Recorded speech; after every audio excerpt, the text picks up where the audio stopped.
I'm a ghost when I walk in. Hi everyone, welcome back to this week's Fatima Fridays.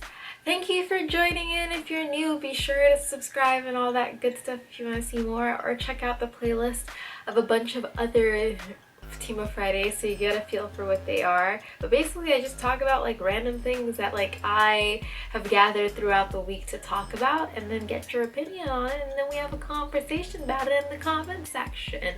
And yeah, be sure to join in on the conversation in the comment section. And yeah, let's just get right into it, because you know we don't want to make this intro too long. The first thing I want to talk about is the speech that I heard from Angelina Jolie. She's getting an award.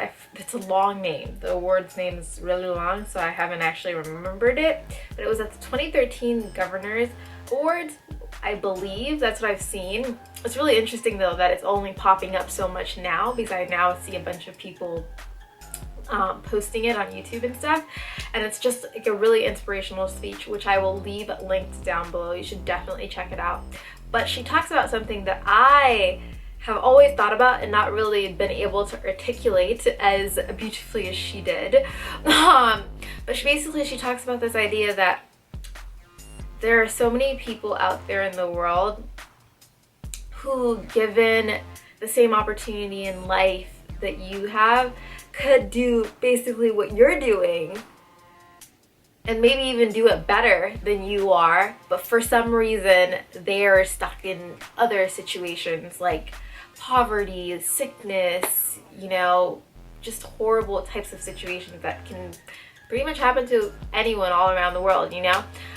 She's talking about how she'll never understand why she has gotten to be an actress, a director, have all of these like powerful positions in the world, you know, whereas there's a woman maybe in a refugee camp. She's very, very passionate about refugees, especially in general, and has been very, very vocal about advocating for refugee rights and helping them out, and putting in resources as a world, you know, to help people that are less fortunate. And one of her causes is refugees. And so she's like, this woman could be in a refugee camp and she could do exactly what I'm doing, maybe even better, but she's stuck in this refugee camp, and I'll never understand that. And that's something that I grappled with, especially when I was in India. If you don't know, I spent my summer, like 2 summers ago, I believe. The summer after my junior year of college, I spent it in India working with a nonprofit that worked with women and children in the red light district of Kamathapura in Mumbai. And for me, that was one of the biggest things that bothered me about Mumbai, or just generally in life, but it was really, really stark to me there when I was in Mumbai, because I just saw so many people that were so much less fortunate than I was, and seeing those, especially the people that we worked with, the women and children that we worked with, seeing them and knowing how smart and capable they are, and just how beautiful their souls are and how beautiful people they are, and knowing their circumstances are limiting them so much, and knowing that I am so lucky to have had completely different circumstances, and that's what's enabled me to be able to do like everything that I'm able to do, and just know that it's almost luck and I can't even explain it and I can't understand it. It was so hard for me to like grapple with that and just kind of live with it, because it just stared me in the face, and just, you know, like in a country like Mumbai, poverty and sickness and like the wealth disparity literally follows you everywhere. You can't get away from it, which is really different from the United States. And so for me, it was something that I battled with every single day, because I would go home to a really, really nice hotel that my school paid for and have great food, great amenities, all this stuff. But I spent the day working in one of the biggest red light districts in the world. And the situation there was just completely different to anything that I could imagine in my lifetime. But this was what people were born into, circumstances that people couldn't even change, like can't even change. And for me, it's just, I don't know, I just feel guilty about it sometimes, you know. I just feel like, why am I so lucky? Like, what makes me so special to have that? I'll never understand it, and something that I'll always grapple with, but that's part of the reason why I'm so passionate about like working with nonprofits and working especially with women and children. And that's like a cause that I'm really, really passionate about, women and children around the world, and alleviating issues they may face, especially in countries that may not have infrastructure to help them like we have in the United States. And even in the United States, we have so long and so much to do in order to help so many communities, not just the women and children communities. And I don't know, I feel like this turned into a ramble, but let me know if you guys ever think about things like that and feel guilty about what you guys have and how you deal with that. For me, I just know that I want to dedicate a large part of my life to giving back and to helping others who are not as fortunate as me, who didn't get the opportunities that I have, to make sure that they get as many opportunities that I can help them get to, you know, or maybe that their children will have those opportunities and things like that. Something that's always running through my mind and how to incorporate that into my life. But yeah, pretty much that's the end of that little rant. Definitely let me know what you think and your thoughts, and if you have similar experiences. If not, or if you have tips on how to deal with it, if you've ever experienced that firsthand, something like I experienced in Mumbai, or if you're really passionate about a certain cause or anything like that. I love hearing about things like that and knowing that I'm not alone in my craziness. And basically, to end this, I'm going to talk about Ashley Graham.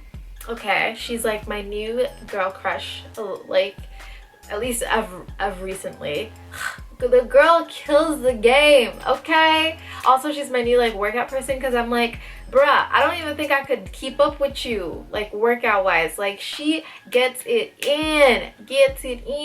And I mean, obviously I've known who she is for a while, but what's getting me to remember her even more right now is the fact that she was cast in Nick Jonas's new video. I don't know why I was talking like that.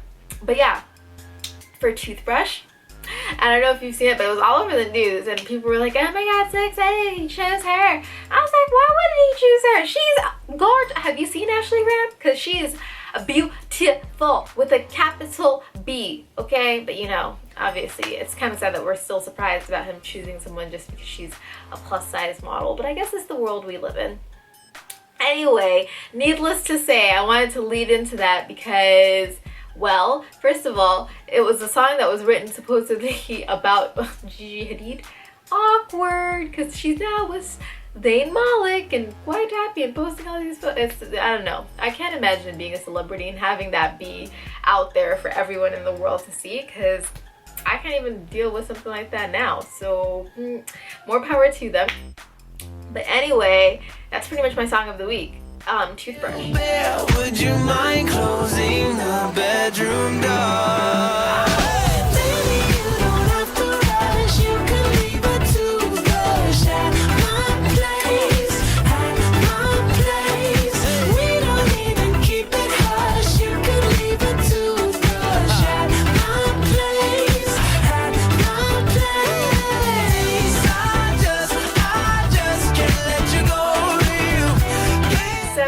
This week is a Martin Luther King quote, and I thought it was appropriate given our topic of conversation for the whole video.